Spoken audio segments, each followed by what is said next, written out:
성경 말씀 봅시다. 사무엘하 6장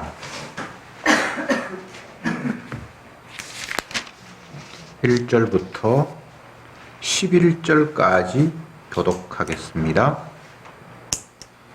6장 1절에 다윗이 이스라엘에게서 뺀 무리 3만을 다시 모으고 일어나서 그와 함께 있는 모든 사람으로 더불어 바알레 유다로 가서 거기서 하나님의 괴를 배우려 하니 그 괴는 그들 사이에 자수하신 만군의 여호와의 이름으로 이름하는 것이다. 저희가 하나님의 괴를 새 수레에 싣고 산에 있는 아비나답의 집에서 나오는데 아비나답의 아들 우사와 아효가 그 새 수레를 모으니라. 저희가 산에 있는 아비나답의 집에서 하나님의 괴를 싣고 나올 때에 아효는 괴 앞에서 행하고 다윗과 이스라엘 온 족속이 잣나무로 만든 여러 가지 악기와 수금과 비파와 소고와 양금과 제금으로 여호와 앞에서 주악하더라. 저희가 나군의 분당마당에 이르렀더니 손을 입으로 우사가 손을 들어 하나님의 괴를 붙들었더니 여호와 하나님이 우사의 잘못함을 인하여 진노하사 저를 그곳에서 치시니 저가 거기 하나님의 괴 곁에서 죽으니라. 여호와께서 우사를 죽으라시므로 다윗이 분하여 그곳을 그래서 우사라 하시니 그 이름이 오늘까지 이르니라. 다윗이 그날에 여호와를 두려워하여 가로되 여호와의 괴가 어찌 내게로 오리요 하고 여호와의 괴를 옮겨 다윗 성자에게로 메어가기를 절대하지 아니하고 지우쳐 가드 사람 오베데돔의 집으로 메어간지라. 여호와의 괴가 가드 사람 오벳에돔의 집에 석 달을 있었는데 여호와께서 오벳에돔과 그 온 집에 복을 주시니라. 아멘. 법궤를 옮겨오는 그런 장면을 오늘 본문에서 기록하고 있습니다. 원래 법궤는 블레셋과의 전쟁 때 홈리와 비나하스가 그 법궤를 메고 전쟁에 나가면 하나님께서 우리를 지켜주실 것이다 라는 생각을 가지고 법궤를 메고 나갔다가 블레셋 사람들한테 이제 빼앗기는 일이 있었죠.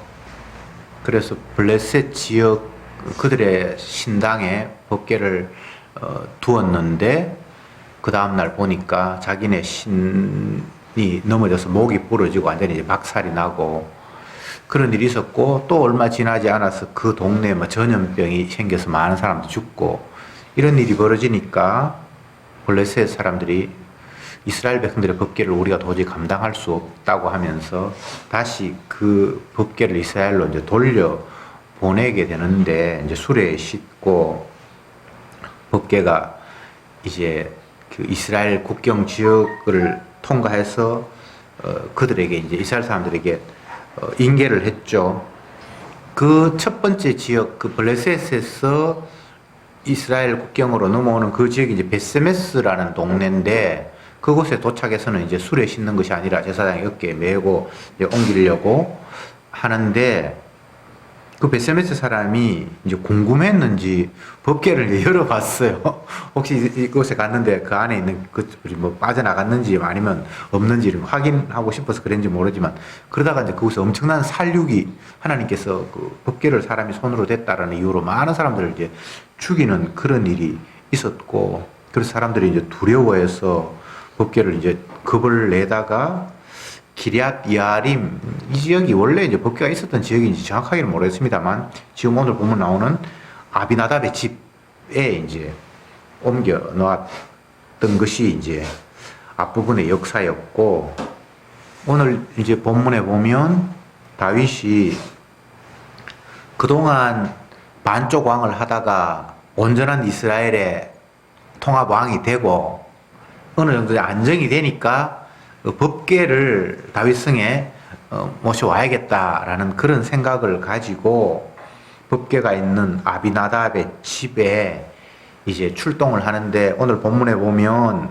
이스라엘의 뺀 무리 3만을 다시 모으고 이렇게 본문이 시작이 됩니다. 그러니까 굉장한 행사가, 국가적인 엄청난 행사가 펼쳐졌다. 이렇게 이해하시면 될 것 같습니다. 하나님의 법궤를 이제 모셔서 이제 안착시키고 그동안은 이리저리 떠돌아다니고 했는데 이제 제대로 이스라엘이 여호와 하나님을 섬기는 그런 체제로 전환되어야 되겠다라는 생각 때문에 다윗이 3만 명을 뽑아서 사실 법궤 모시고 오는데 3만 명 필요한 건 아니지만 엄청난 그런 국가적인 행사를 했다. 이제 이렇게 읽혀지는데 어쨌든 그 많은 무리들 인물도 잘생기고 키도 크고 뭐 이렇게 이런 사람들 뽑았겠죠.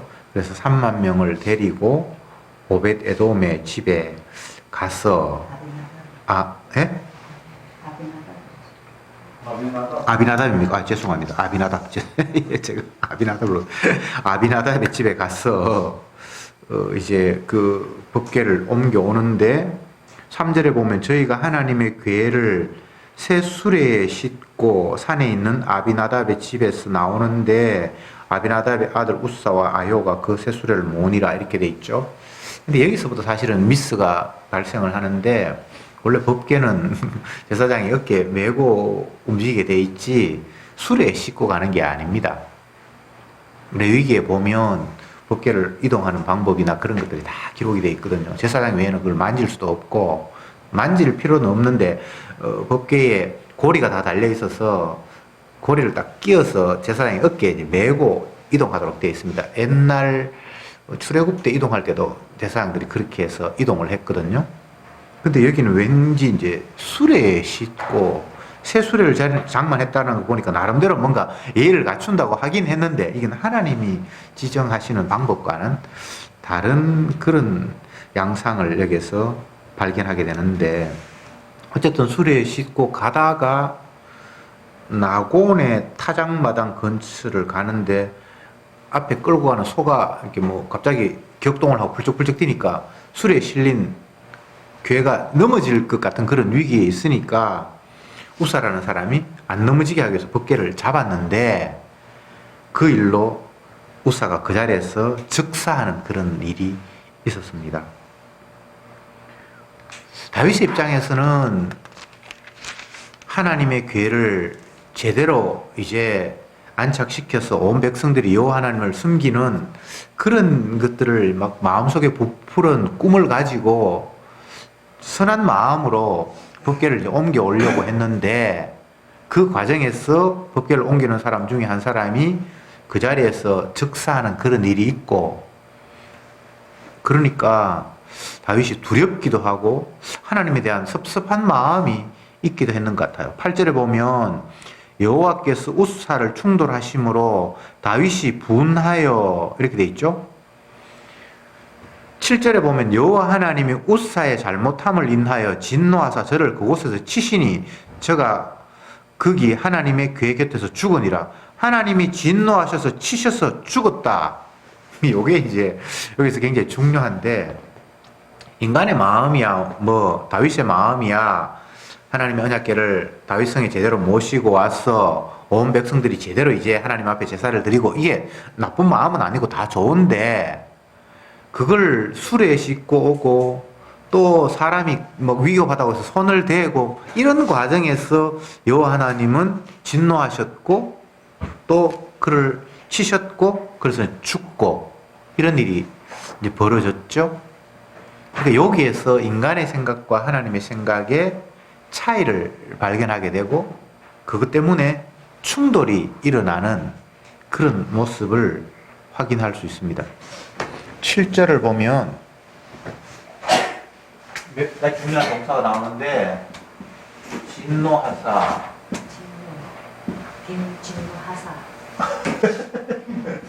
진노하사 그 다음에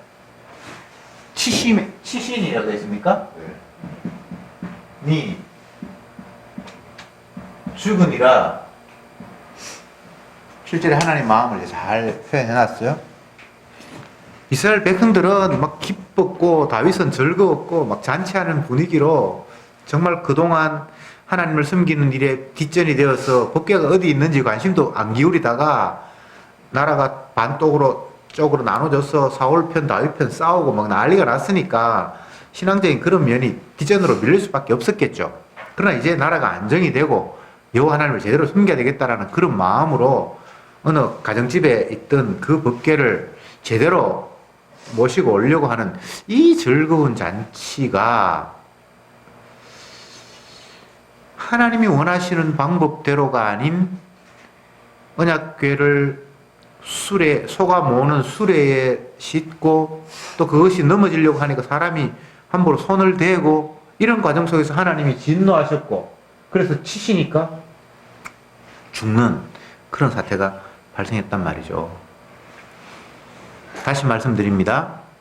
인간의 생각, 열심, 충성, 그건 나쁘다고 볼 수는 없는데 그것이 여호와 하나님이 원하시는 방법이 아니었을 경우에는 하나님이 받아들일 수 없는 상황이 된 거예요. 그러니까 사람의 열심 그 자체를 하나님이 다 기뻐하시는 거 아닙니다. 주님이 원하시는 대로 제대로 해야지 내 방법, 내 생각대로 내 하나님께 충성하면 되지 않겠습니까? 라는 이런 말상 자체를 하나님은 용납하지 않습니다. 그런데 이제 여기서 중요한 것은 이 모든 일들이 다윗의 주도하에 진행이 된 거잖아요. 그런데 하나님이 다윗의 마음을 몰라줬는가? 어쨌든 다윗은 하나님의 이런 처사가 굉장히 섭섭하고 내가 이렇게 정성을 다해서 주님을 제대로 한번 섬겨보려고 하는데 왜 이런 일이 발생하는가? 라는 그런 분한 마음이 이제 그에게 생겼고 9절에 보면 다윗이 그날에 여호와를 두려워하여 가로되 여호와의 궤가 어찌 내게로 오리요 하고 여호와의 궤를 옮겨 다윗성 자기에게로 메어가기를 절개하지 아니하고 치우쳐 가드 사람 오베데돔의 집으로 메어가니라 이렇게 기록이 되어 있습니다. 그러니까 다윗의 원래의 마음을 이제 변경하게 된 거예요. 다윗은 자기가 거주하는 그 왕궁 곁에 아름다운 성전을 짓고 그곳에 하나님의 법궤를 안착시켜야 되겠다. 그렇게 생각을 하고 아비나답의 집에 찾아가서 법궤를 옮겨오는 과정에서 사람이 죽고 그러니까 다윗이 두려워하고 이렇게 하다가는 큰 일이 발생하겠구나 싶어서 자기 성에 모시고 오는 걸 갖다 이제 포기를 하고 다른 어떤 지역으로 여기는 이제 오베데돔이라고 되어 있는데 그쪽으로 가도록 했다. 이제 이게 오늘 본문의 내용입니다. 우선 이제 인간들이 생각해야 될 것이 무엇인가 하면 내가 귀하고 좋으면 하나님도 좋아하지 않으실까 이런 생각 자체를 버려야 됩니다. 주님이 이사야 선지자를 통해서 전한 말씀 가운데 내 생각은 너희 생각과 다르며 내 길은 너희 길과 달라서 이렇게 말씀하셨죠. 하나님은 인간과 달라요. 생각하시는 것도 다르고 그분이 귀하게 여기시는 것도 달라요. 근데 사람들은 그렇게 생각하지 않고 내가 귀하게 생각하는 것, 내가 정성을 들이는 것은 하나님이 받아주시겠지라는 이런 생각을 막연히 하죠. 주님은 철저히 자기중심적입니다. 사람이 정성을 들인다고 해서 하나님이 원하시는 방법이 아닐 때 용납하시는 분이 아니에요.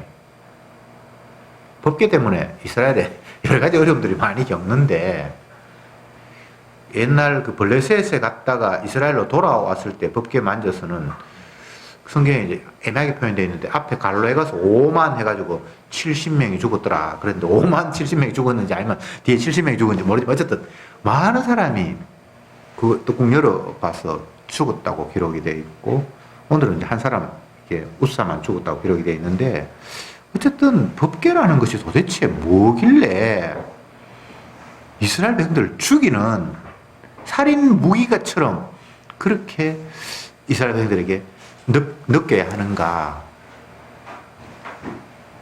이스라엘 백성들이 이해할 때 법궤는 하나님이 이스라엘과 함께 하시겠다는 증거, 하나님은 사람의 눈에 보이는 그런 존재가 아니시니까 법궤를 통해서 내가 너와 함께 하겠다는 상징적인 표현이고 법궤가 함께 있으면 안전하게 이스라엘 백성들이 지켜주고 우리를 보살필 것이다라는 그런 생각을 했잖아요. 홈리와 비나스가 블레셋 전쟁에서 법궤를 메고 간 이유도 하나님이 우리 편이 되시면 적을 이기겠다라는 그런 단순한 생각이었잖아요. 근데 생각대로 안 됐죠. 그러니까 지금 현재 이스라엘 백성들은 법궤에 대한 이해 자체가 지금 잘못되어 있는 거예요. 그걸 더 정확하게 이야기하면 하나님을 이해하는 방법, 하나님을 잘못 생각하고 있다. 이렇게 이해하시면 정확한 표현이겠죠. 하나님은 눈에 보이지 않으니까 언약궤 상자를 만들어서 내가 너와 함께 하겠다라고 그렇게 주님이 말씀을 하셨으니까 언약궤는 하나님이 함께 하심의 상징이고 언약궤에 대한 이해는 하나님에 대한 이해라고 볼 수 있잖아요. 근데 이스라엘 백성들이 하나님을 지금 잘못 이해하고 있다는 상황이 오늘 본문을 통해서 확인된다. 네, 그렇게 말씀을 드릴 수 있겠습니다. 우선은 법궤와 이스라엘의 관계부터 한번 정립해 봅시다. 애굽을 탈출한 이스라엘 백성들에게 하나님이 여러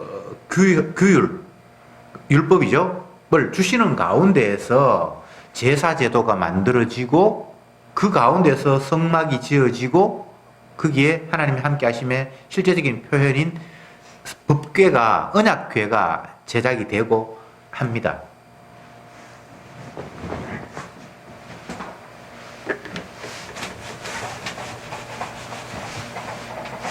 하나님은 자기 자신을 이스라엘 백성들에게 계시하면서 성전이라는 건물을 통해서 자기 자신을 이제 이스라엘 백성들에게 알려주세요. 근데 성전에서 중심이 언약궤거든요.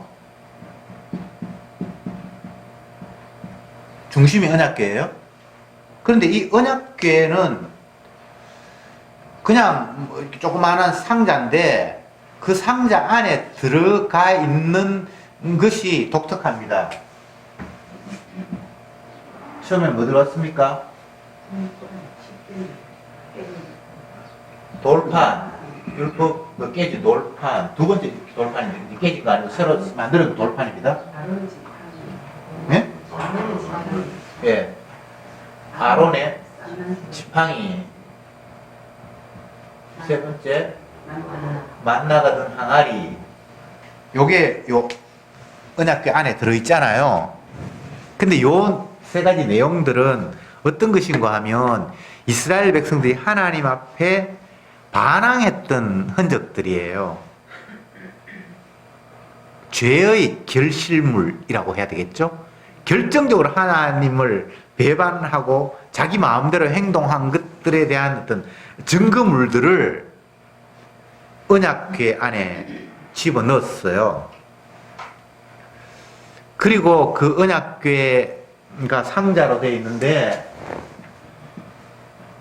이런 것들이 들어있잖아요. 근데 이 언약궤를 덮는 뚜껑을 시은좌, 시자는 베풀시, 요거는 은혜은, 요거는 자석, 은혜가 베풀어지는 자리라고 주님께서 말씀을 하셨어요. 참 이율배반적이죠. 그 안에 들어간 것은 이스라엘의 완악한 모습, 죄악의 증거물들인데 그것을 꽉 막고 있는 뚜껑은 은혜가 앉는 자리라고 주님께서 말씀을 하셨단 말이죠. 지금 제가 법궤와 이스라엘의 관계에 대해서 설명을 하고 있습니다.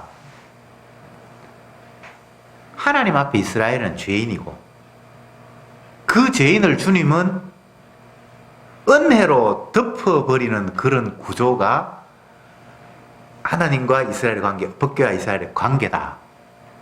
이렇게 지금 설명을 이 그림이 해주고 있는 거예요.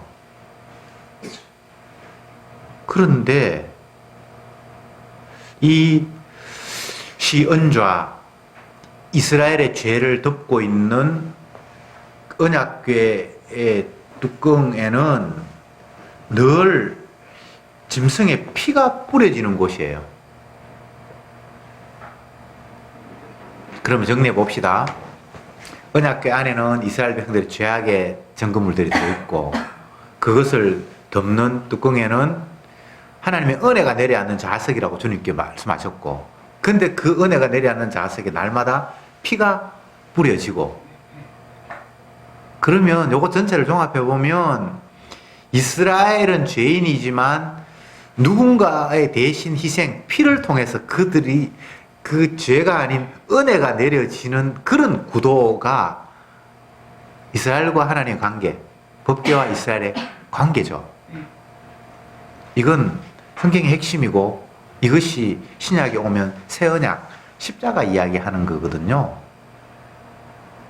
근데 이스라엘 백성들은 언약궤에 대한 인식이 그런 식으로 받아들여진 것은 아니고 하나님이 함께 하시겠다고 했으니까 그 든든한 분이 우리와 함께 있으면 우리는 뭐 어떤 일이 있어도 상관이 없어. 적들이 오면 그 언약궤가 우리를 지켜줄 것이고 그 백그라운드 마치 대단한 힘 있는 사람 대통령이 우리 아버지야 뭐 이런 식의 생각을 그들은 하고 있었단 말이죠. 자기가 죄인이라는 사실도 모르고 그분이 내 죄를 위해서 희생해야만 내가 용서된다라는 이런 구도 그 안에 내막은 전혀 모르고 힘센 분이 내 지켜주면 나와 함께 하면 나 아무 걱정 없어라는 이런 단순한 생각을 가지고 있었단 말이죠. 그래서 주님은 그 잘못된 생각에 대해서 너희들이 얼마나 엉터리 없이 나를 이해하고 있는가를 깨닫게 하기 위해서 죽음 사건을 일으키시는 거예요. 참 하나님 무섭죠. 그냥 깨우치게 하면 되는데 누군가의 희생을 통해서 그들에게 충격을 주는 식으로 깨우침을 그들에게 전하고 있습니다.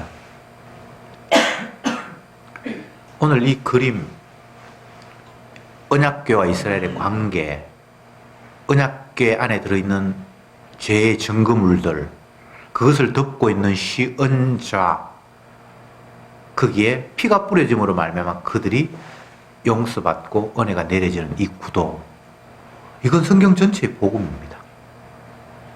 이거 외에 다른 복음은 없습니다. 물론 구약에서는 정결한 짐승의 피가 언약궤 뚜껑에 뿌려지지만 신약에 오면 그것이 하나님의 아들 예수님의 피가 뿌려진다라는 더 정밀하고 분명한 해답을 이야기하실 분, 그 그림은 이미 복음을 다 담고 있습니다. 이스라엘은 어떤 존재인가? 힘 있는 천지 만물을 지으시고 마음대로 운영하시는 하나님이 우리 편이 되니까 그보다 더 든든한 걸 없어. 이런 복음은 없습니다. 그렇게 돼버리면 세상에서 힘 있는 사람 내 편 만들고 돈이 힘이 되고 권력이 힘이 되고 뭐 높은 지위가 힘이 되어서 그거 있으면 나 살 수 있어. 이런 구도하고 하나도 다른 거 없잖아요. 근데 복음은 그게 아니잖아요. 우선 주님 앞에 내 모습은 내가 완악한 죄인이라는 사실이 1차적으로 전제되어야 합니다. 마가복음에서 예수님께서 중풍병자를 일으키시면서 충격적인 말씀을 하셨죠. 네 죄 사함을 받았느니라. 이런 이야기 하셨죠. 사람들은 자기 몸 불편한 것에 대해서 관심이 있어서 주님은 능력으로 불치병도 고치시더라. 순전히 자기 몸 편한 것만 생각을 하지 죄 문제에 대해서 별로 관심도 없었어요. 근데 주님은 너희들이 자꾸 몸 건강한 거 생각하는데 그보다 더 심각한 것은 네가 죄가 있다는 사실이야. 그걸 가르쳐주기 위해서 오히려 죄 사함을 거론하고 관심사를 자꾸 바꾸시잖아요. 사람들에게 관심이 있는 것들을 그것이 너희들의 관심의 대상이 아니야. 정말 너희들이 관심 가져야 될 것은 이것이야 라고 관심사를 자꾸 튼단 말이죠. 비튼단 말이죠. 지금 이 언약궤 사건도 똑같은 거예요. 다윗은 하나님이 우리와 함께 하시면 이제는 이 나라가 걱정 없어.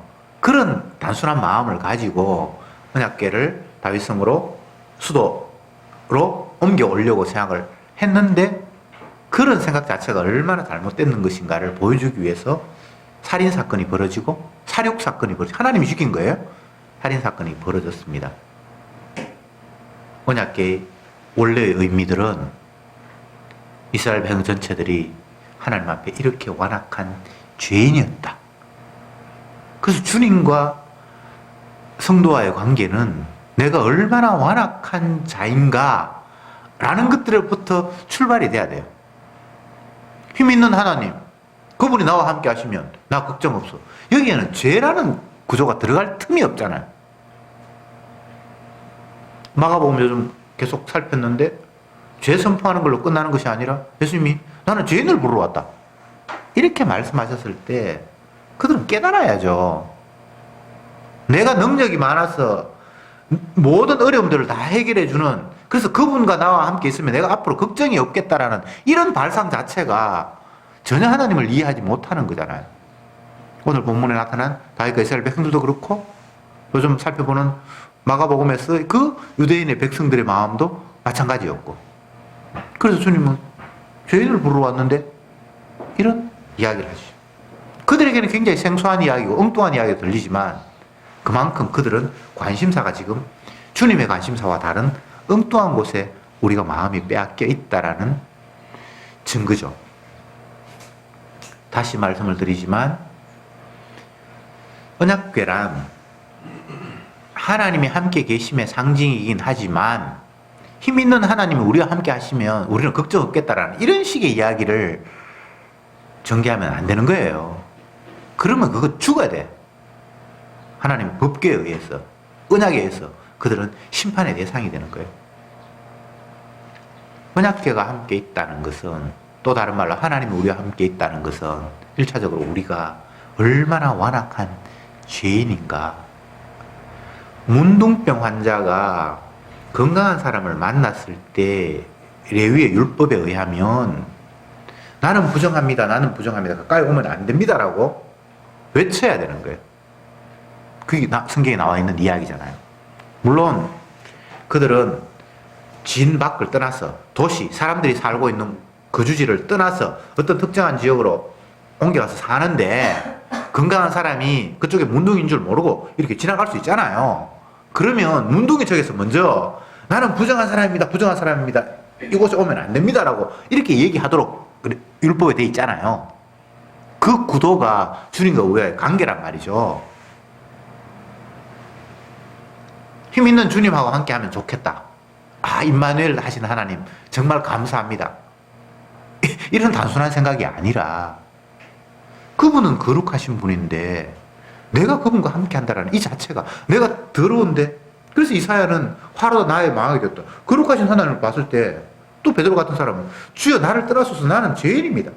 이런 구도가 주님과 우리의 만남 속에 일어나야 될 첫 번째 상황이란 말입니다. 사람들이 다 오해하고 있죠. 주님 나와 함께 하세요. 어떤 사람은 임마누엘 하시는 주님을 마음속으로 막 상상을 하다가 그게 잘 안 믿어지니까 손을 이렇게 하면서 다녔대요. 주님이 내 손 잡고 간다고. 그게 임마누엘 된다고. 참 단순한 생각이죠. 주님 함께 하시면 나 든든하다고. 그런 발상 자체는 여기서 완전히 지금 깨져야 되는 거예요. 도저히 내가 더럽기 때문에 거룩하신 그분과 함께 할 수 없다라는 식의 주님과 임마누엘인 거예요. 근데 함께 할 수 없는데 기적적으로 함께 하시는 상황이 그분에 의해서 지금 강제적으로 일어나는 거예요.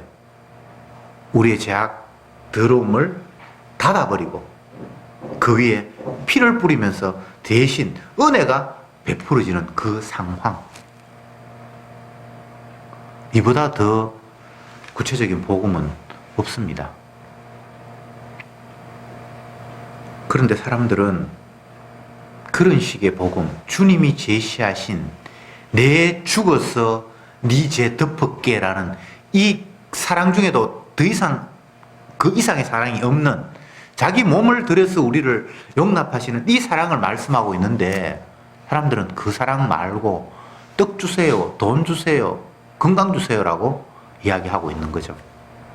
그래서 주님 입장에서 얼마나 답답한 일입니까? 너희를 위해서 생명을 아끼지 아니하시는 분이 너희의 필요를 채워주시지 아니하겠느냐, 이렇게 말씀합니다. 들에 핀 백합도 공중에 나는 새도 먹이시거든 하물며 너희일까 보냐. 이것은 넉넉하게 주신다는 것이 아니라 너희 필요를 주님이 다 알고 계신다는 거예요. 그래서 지금도 주님의 필요에 따라서 우리가 넉넉하게 공급받고 있는 거예요. 이게 모자라는 게 아니에요. 그걸 자꾸 놓치는 거예요. 그분이 생명까지 주신 분인데 뭐 짜잘한 거 다른 거 그게 아까워서 모자라서 안 주시는 분이겠냐라고 성경이 계속해서 이야기하고 있는데 주님 왜 이건 안 줍니까? 저건 안 줍니까? 그게 우리에게 유익이 없으니까 안 주시는 거잖아요. 아이들이 초콜릿 달라고 그러고 사탕 달라고 그러고 달콤하니까 자꾸 요구하지만 그건 아이에게 이도 썩고 뭐 여러 가지로 안 좋으니까 부모가 야 이놈아 또 아이스크림 먹냐 그러면서 때로는 빼앗기도 하고 이런 구도를 생각하시면 쉽잖아요. 우리의 필요를 채워주시지 않는 분이 아니고 우리의 필요를 다 아세요. 너희가 구하기 전에 무엇이 필요한 거 이미 다 알고 있다. 그래서 그런 무엇을 마실까 그런 거 구하지 말고 그 나라와 그 의를 구하라. 이 말은 내 마음 좀 이해해라 이 말입니다. 그 나라와 그 의를 구하면 우리의 필요한 거 다 주시겠지 이런 구도가 아니고 네 필요한 거 내가 다 알고 있어. 너를 위해서 생명까지 아끼지 않는 내가 무엇을 아끼겠니? 그러니까 우리의 필요를 주님 앞에 요구할 이유도 사실 없어요. 근데 주님께서 그 나라와 그를 구하라 이렇게 얘기를 하니까 주님을 위해서 좋은 거 구하면 이거 주시겠지 이렇게 사람들이 또 생각을 하고 있는 그 이야기 아니잖아요. 제발 내 마음 좀 이해해라.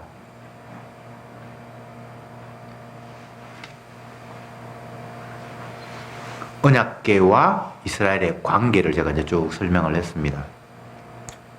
조금 더 나아가면 함부로 다룰 수 없는 언약궤. 사람이 어떻게 함부로 할 수 있는 게 아니에요. 그거 가지고 전쟁에 끌고 간다든지 뭐 그게 우리 곁에 있으면 복 주시겠다든지 우리가 언약궤를 어떻게 해서 혜택 보겠다라는 그런 식의 발상 자체가 있을 수 없는 거예요. 바뀌어야죠. 언약궤가 우리를 끌고 가고 있어요. 하나님의 약속이 우리를 끌고 가고 있지. 내가 이거 약속을 잘 관리하고 뭐 지키고 해서 뭐 복받지. 이건 완전히 주객이 전도된 거예요. 성경을 읽으면서 요런 말씀도 있네. 요거 내가 요래 실행하면 내한테 혜택 보겠네. 그게 아니라 말씀 자체가 우리를 끌고 가지. 우리가 말씀을 해석하고 뭐 어떻게 순종하고 해서 어떻게 되는 그런 구도가 아니에요. 주님이 큽니까? 우리가 큽니까? 주님이 당연히 크시지. 근데 우리는 평소에 내가 커. 주님의 말씀을 내가 활용을 해서 내 원하는 대로 요리하려고 지금 핸들링 하려고 조정하려고 생각하고 있는 거예요. 이스라엘 백성들이 지금 언약궤를 취급하는 모습이 그 모습이에요. 이거 잘 다루면 우리 혜택 받겠다. 근데 오늘 10절, 11절 마지막에도 보면 여호와의 궤가 가드 사람 오베데돔의 집에 석 달을 있었는데 여호와께서 오베데돔과 그 온 집에 복을 주시니라 이렇게 돼 있죠. 여기에 또 사람들이 이거 언약궤가 또 복 받는 거 맞네. 또 이렇게 생각해요. 언약궤에 있어서 복 받는다. 언약궤 잘못해서 저주받았다. 그래서 자꾸 우리가 뭔가를 다루어서 그 결과가 온다라고 자꾸 이렇게 생각을 하잖아요. 그렇게가 아니고 반대로 언약궤가 우리를 끌고 가고 있고 그 언약이 우리를 쥐락펴락하고 있고 자기 뜻 언약을 이루기 위해서 나를 이런 모양 저런 모양으로 활용하고 계세요. 그러니까 항상 우리는 거꾸로 생각하고 있죠. 신약으로 넘어오면 언약궤는 예수 그리스도의 모습입니다. 그리스도가 언약궤 안에 있는 인간의 죄악들을 덮으시고 그분이 자기 피를 흘려서 우리에게 은혜를 베푸시고 그런 모습이에요. 성경은 다 예수님 이야기 하는 거니까. 예. 이렇게 돼버리면 뭐 언약궤를 잘 모셨다든지 뭐 언약궤를 내가 제대로 취급했다든지 예수님을 우리가 뭘 취급을 합니까? 그분이 세상 전체인데 그냥 그분에게 끌려가는 삶.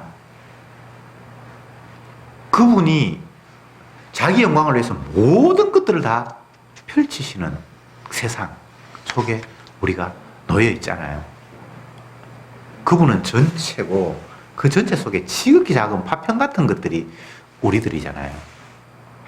근데 마귀는 그 전체가 나하고 나를 위해서 수많은 것들이 이 땅에 존재하고 환경도 존재하고 뭐 돈도 존재하고 모든 것들이 존재하는데 그 가운데 한 분이 예수님이라고 우리는 인정하면서 그분을 그런 식으로 취급하고 있잖아요. 이게 얼마나 거꾸로 돼도 보통 거꾸로 된 게 아니에요. 교만도 이런 교만이 없어요. 법계 잘 취급하면 복 받습니다. 많은 사람들이 이 본문을 가지고 그렇게 설교하고 있어요. 법계를 어떻게 취급을 해요? 그분은 예수님인데. 우리 예수님 잘 다루고 그분 비유 맞추면 내가 복 받습니까? 이게 지금 말이 되는 소리입니까? 도대체 내가 뭔데 예수님이 나한테 복을 줘야 되고 나를 어떻게 해야 됩니까? 그런 발상 자체가 전혀 은학적인 생각이 아니죠. 구원은 죄인을 부르러 오신 예수님의 희생을 통해서 발생을 하는 거예요. 내가 구원받기 위해서 주님 앞에 어떻게 하는 게 아니고, 그래서 개인 구원이라는 걸 자꾸 이야기하면 안 돼요. 주님의 자기 희생을 통해서 아버지가 맡긴 생명들이 건져지는 역사가 있죠. 그걸 이제 구약에서는 이스라엘이다, 뭐 남은 자다, 여러 가지로 표현을 하는데, 그래서 내가 어떻게 잘했어, 죄 용서 받았어, 주님을 영접했어, 십자가를 믿어서 구원 얻는다, 그런 개념이 성경에는 없고, 주님이 자기 피를 흘려서 자기 백성을 죄에서 건지는 일이 있어요. 그걸 이제 구원이라고 이야기를 하죠. 이스라엘은 구원을 보여주기 위해서, 다른 말로 하면 주님의 사랑, 희생을 보여주기 위해서 선택된 자들이에요. 그래서 이스라엘을 구원한다라는 그런 개념 말고 주님의 사랑을 보여주기 위해서 선택된 사람들이에요. 그래서 주님께서 자기 희생을 통해서, 자기 피를 통해서, 그들이 죄가 없어서 죄 있는 사람들은 멸망받고 죄 없는 이스라엘은 구원받고 이런 모습이 아니라 그들 똑같은 죄인이에요. 그게 언약궤 안에 죄 증거물들이 다 담겨 있으니까 엄청난 죄인이고 저주받을 수밖에 없는 자인데, 주님이 자기 희생을 통해서 자기가 피를 흘려서 그들을 죄를 갚는 것이 아니라 오히려 은혜로 뒤덮어 씌움으로 말미암아 발생하는 구원. 그러니까 이 구원은 주님의 자기 사랑의 과시다. 원수를 사랑하라 그런데 원수를 사랑하는 사람은 아무도 없어요. 예수님이 그런 모습이라는 거예요. 세상에는 그런 게 없어요. 원수를 어떻게 사랑합니까? 그건 있을 수 없는 거예요. 흉내도 내지 마세요. 그냥 원수는 미움의 대상일 뿐이지 사랑의 대상이 아닌데, 그래도 원수를 사랑했다라고 이야기하면서 예수님의 자기 사랑을 과시하는, 그게 성경의 이야기고 그게 십자가 이야기고, 그 과정 속에서 구원 얻는 사람이 자연스럽게 발생을 하는 거예요. 내가 구원 얻기 위해서 주님 열심히 한번 기도하고 그건 다 마귀가 장난치는 거예요. 구원은 발생했어요. 주님의 십자가 피 흘림으로. 그가 채찍에 맞음으로 나음을 입은 사람이 생겨버렸어요. 아무나가 아니고, 교회 다니는 사람을 위해서 채찍 맞은 게 아니고, 만세전에 택한 사람을 위해서 하나님이 자기 아들을 희생시키시고 그 희생의 피를 통해서 그들을 깨끗게 하시고 구원 얻는 사태가 생겨버렸어요. 그래서 성도는, 정말 주님의 피로 씻음받은 사람은 주님을 생각할 때마다 언약궤 속에 들어있는 죄의 증거물들, 내가 완악하다라는 사실을 날마다 노출할 수밖에 없어요. 그게 성경의 이야기예요. 진짜 주님으로부터 용서받은 사람은 지가 죄인이라는 사실을 날마다 모든 환경 속에서 인정하고 깨닫고 고백하는 그런 삶이 돼요. 성령이 임하는 자는 자기 자신이 죄인인 줄, 십자가 앞에서 죄인인 줄 깨닫도록 성령이 작용을 하시는 거예요. 성령은 십자가 지신 예수님의 영이거든요. 그 성령은 능력을, 슈퍼맨을 만드는 성령이 아니라 십자가를 적용시키니까 우리가 십자가 앞에서 죄인이라는 사실을 이 모양 저 모양으로 노출시키는 은혜가 있어요. 그래서 죄인인 나는 의인을 부르러 온 것이 아니라 죄인을 부르러 왔다는 그 예수님과 만나게 되고, 그분 앞에 내가 이런 죄인이라는 사실을 고백하게 되고, 그러면 주님이 내가 너 대신해서 십자가에서 피 흘렸다라는 그런 이야기가 엄청난 기쁨으로 다가오는 거예요. 자기가 죄인인 줄 절실히 깨닫는 사람에게 예수님께서 내 피로 네 죄를 용서했다라는 이 이야기 말고 다른 기쁜 소식이 없는 거예요. 내가 죄 때문에 너무나 죄책감에 시달려 있는데 맛있는 떡 무라. 그게 기쁨이 되겠어요? 너희 집이 초라하네. 넓은 집에 살아라. 이게 기쁜 소식이 되겠어요?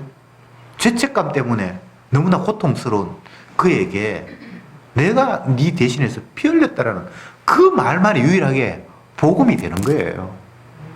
오늘날 수많은 사람들이 복음을 기뻐한다 그러고 예수님을 믿는다 그러는데 그들이 가짜인 이유가 주님의 십자가에 피를 기뻐하는 것이 아니라 떡을 원하고 있고 돈을 원하고 있고 명예를 원하고 있더라는 겁니다. 그래서 그 사람은 진짜 죄인도 아니고 죄 용서하신다는 주님의 말씀이 복음으로 들리지도 않아요. 뭐 다른 이유가 없어요. 왜 그 사람이 열심히 교회 다니고 기도하는데 가짜입니까? 죄 용서하시는 예수님을 유일한 기쁨으로 생각하지 않으니까 가짜죠. 이유가 뭐 복잡합니까? 지가 죄인이라는 말도 다 입에 발린 거짓말이에요. 그냥 윤리 도덕으로 내가 얍삽한 일 했고 남 속였고 그런 식으로 그냥 죄인이라고 인정하는 거예요. 그건 주님이 성령으로 깨닫게 하신 죄인의 모습이 아니에요. 성령이 우리에게 찾아오셔서 나를 죄인으로 만드실 때에는 나를 더 이상 뭐 가능성이 있는 존재로 볼 수가 없어요. 입체적으로 폭망, 폭삭, 완전히 나의 가능성 자체가 전혀 없는 거예요. 그것이 에덴 동산, 생명나무가 있는 에덴 동산으로부터 추방된 인간의 모습이에요. 근데 추방되고도 여전히 희망이 너무 많아. 생명나무가 없는 곳에서도 너무나 많은 희망을 가지고 있어요. 그게 가짜예요. 생명나무가 없는 곳에는 희망이 없어요. 그것을 저주와 사망이라고 주님은 말씀하셨어요. 생명나무와 접붙어야지 그게 생명이 있지. 그래서 예수님은 내 살과 피가 아니면 너희에게는 생명이 없다. 그렇게 말씀하신 거잖아요. 성도는 그 말씀이 무슨 말인지 다 아멘이 돼요. 이해가 돼요. 성도 아닌 사람은 뚱하죠. 지금 무슨 말하고 있나? 아니, 말씀 지키면 복 받는다 했는데 열심히 지켜서 복 받으면 됐지. 피가 어쩌고 저쩌고. 주님이 임마누엘 하신다 그러면 그 힘 있는 사람이 나와 함께 하시면 됐지. 뭘 그렇게 복잡하게 뭘 그렇게 따지냐고. 그런 생각이 들죠. 그래서 그 사람들은 무턱대고 기도합니다. 하나님 기도 들어준다고. 하나님이 언제 기도 들어주십니까? 아버지 뜻대로 구하면 들으시라 그랬는데 아버지 뜻도 모르고 지 마음대로 구하고 있는 거예요. 성령이 깨닫게 해주지 않으면 평생 그 길로 갑니다. 그걸 성경에서는 넓은 길이라고 했죠. 평생 넓은 길로 가요. 막 철야하고 막 금식하고 오늘도 마가복음 본문에 보면 이제 금식이 나오는데 금식하는 이유가 뭡니까? 지 잘 되려고 복 받으려고. 근데 성경이 내가 복 받는 게 어디 있습니까?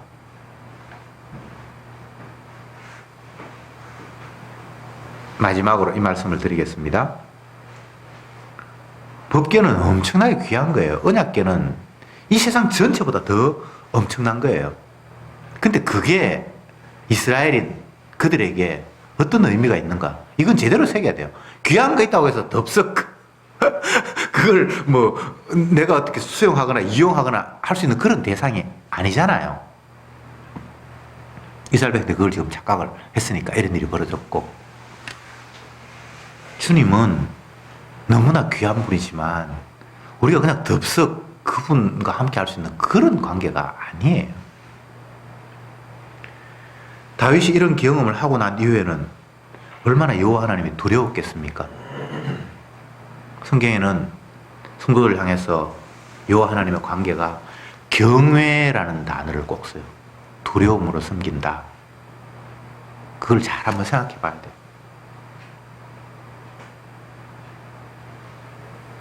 주님은 우리를 위해서 뭔가를 하시는 분이 아니라 자기 자신의 주되심을 드러내시는 분이고 그 과정에서 은혜가 용서가, 사랑이 베풀어지는 거예요. 예수님의 사랑은 자기 자신의 주 되심에 극대화다. 이렇게 깨달으시면 틀림이 없습니다. 기도합시다. 주님, 주가 베푸시는 일들을 통해서 당신이 얼마나 대단한 사랑의 주님인지, 만왕의 왕인지를 표출해내고 계시는데, 우리는 그 주님의 일하심 속에서 주님의 왕되신 모습, 주님의 만왕의 왕되신 모습을 발견하며 기뻐하는 것이 아니라 내게 떨어지는 부스러기가 무엇일까를 살피는 어리석은 죄인입니다. 나는 사라지고 온전히 주만 크게 우리에게 다가오게 하시고 그 주님으로 찬송하며 기뻐하는 저들이 되게 이끌어 주옵소서. 예수님의 이름으로 기도드립니다. 아멘.